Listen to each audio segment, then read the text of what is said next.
Et bonjour à tous, mon nom est François Letarte et bienvenue sur ma chaîne JDR D30, une chaîne consacrée aux jeux de rôle sur table. Donc, dernier bilan jeu de rôle jeunesse pour la semaine dernière.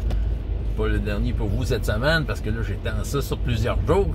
Mais chroniques oubliées présentielles à l'école secondaire. Donc, ceux que j'appelle communément ma gang d'enthousiastes. Écoute, c'est un voyage en bateau qui débutait. J'ai fait beaucoup de narration au début pour un peu les mettre en contexte, mais surtout pour les amener là, tu sais, faire une ellipse, faire « OK, vous êtes dans l'entremonde avec un bateau magique ». Fait que là, c'était de déterminer c'était quoi leur position dans le bateau, tout ça. Tout le monde avait de quoi à faire, en quelque sorte.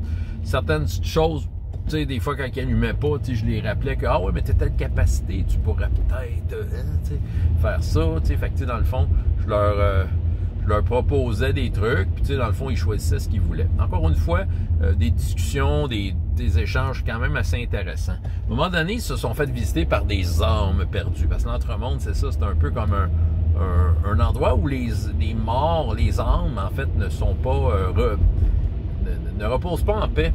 C'est ça, ils vont pas vers le monde des morts encore. C'est comme un genre d'entremonde.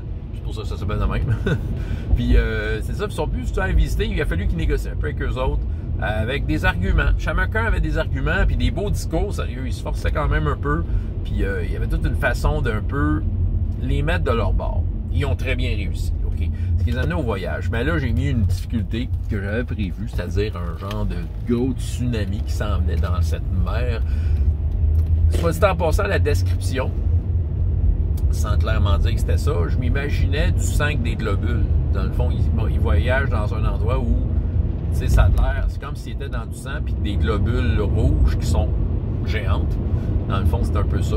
Fait que c'était mon inspiration. Les globules ont des propriétés que j'ai décidé. Ils n'ont pas encore trouvé ce que c'était. Ils n'ont pas tant interagi avec non plus. Donc, c'est ça. Mais à un moment donné, peut-être que l'utilité de ces globules-là va apparaître. Fait que là, le tsunami, c'était comme un truc à défi. J'avoue que peut-être que l'idée était bien bonne, mais j'aurais dû penser à comment monter un challenge avec un certain nombre de succès à réaliser. Probablement que je vais le faire pour les prochains. Parce qu'à un moment donné, tu sais, tout le monde essayait quelque chose. Puis j'avais de la... Tu sais, à un moment donné, je perdais un peu le fil de « OK, ça serait-tu réussi ou pas? » Fait qu'à un moment donné, il faut dire qu'il réussissait pas mal. Puis je voyais que quand même, dans la description que j'avais faite, tu sais, il y avait quand même une certaine tension qui s'était installée. Là. Il y avait peur de perdre leur bateau, tout ça.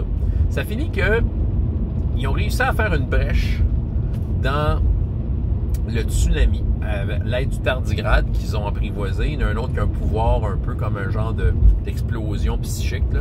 Fait que les deux ensemble ont réussi à faire une brèche et les autres ont essayé de donner de la puissance au bateau et le bateau se faisait tirer par le griffon de la chevalière pour essayer de dire « OK, on passe dans ce trou-là ».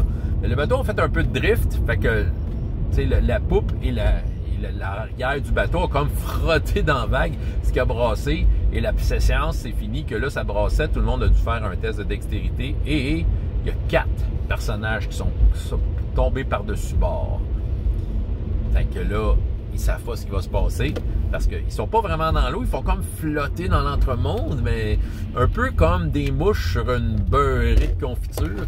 Les âmes se sont attachées à eux autres pour essayer de s'emparer des âmes comme perdues. Flottent et essaient de s'emparer des âmes des personnages. Donc, parce qu'ils ont eu une petite démonstration de tout ça juste avant. Là. Il est arrivé une petite chose. Fait que là, en tout cas, ça va être intéressant de voir comment ils vont se sortir de tout ça. J'ai 1 ou 2 trucs à leur faire vivre dans cet entremonde-là avant d'arriver dans l'endroit du boss final. Faut qu'on arrive parce que il commence à avoir moins en moins de séances. Fait que c'est ça, écoute. Somme toute, une belle séance où le monde, tu sais, ils essayent des trucs, ils participent, ils ont une opinion sur comment dealer avec le problème. Et ça j'aime ça. Tu sais, donnez-moi des idées, là. C'est ça, tu sais, dans le fond, ils prennent les devants, tout ça. Un groupe qui a appris à jouer ensemble aussi. C'est autant que le groupe de la journée d'avant, la cohésion est pas toujours au rendez-vous. Autant que eux, la cohésion, ça marchait pas au début, mais ça finit par rentrer. Mais je crois que la façon dont j'ai décidé d'amener les choses, c'est-à-dire d'amener ça problème du jour et qu'est-ce que vous en pensez, puis d'avoir les joueurs qui en discutent, amène à reconnaître probablement les capacités des autres joueurs, des autres personnages et de voir qu'est-ce qui pourrait être fait. Puis tu sais, le monde, des fois, ils se rappellent entre eux autres. Ah, toi, tu peux faire ça, puis tu peux-tu m'aider avec ça? Tu sais, il y a vraiment ça qui s'installe. Je trouve qu'il y a vraiment de quoi de le fun. J'avais des trucs de chroniques oubliées à la maison que je voulais leur refiler, là, vendre. Puis il y a une des joueuses qui m'est arrivée avec le montant juste et elle voulait que je lui amène ça. Je pense qu'ils se partent une game de chroniques oubliées. Là, ils ont vraiment le goût. Fait que c'est ça, c'est le fun. La piqûre est là. Puis en tout cas, en espérant qu'il y ait du fun dans leur game, c'est ça que je veux. Je souhaite qu'il y en ait, même plus en fait. C'est ça, qui vivent le jeu de rôle dans un contexte un peu plus normal, moins de joueurs, un peu plus long. C'est ça, tu sais, déjà, j'ai envie qu'ils vivent ça. Parce qu'il y en a parmi tous ces joueurs-là, tous ces bilans jeux de rôle de jeunesse-là, que leur seule expérience jeu de rôle, c'est celle que j'offre. Puis, tu sais, étant donné que c'est inusuel, tu sais, j'ai l'impression qu'on vit pas entièrement la patente. Mais quand même, ils reviennent, ils aiment ça. Tu sais, faut croire que, tu sais, c'est sûr qu'à t'as pas comparé, si tu connais pas autre chose, ça doit être extraordinaire. Hein.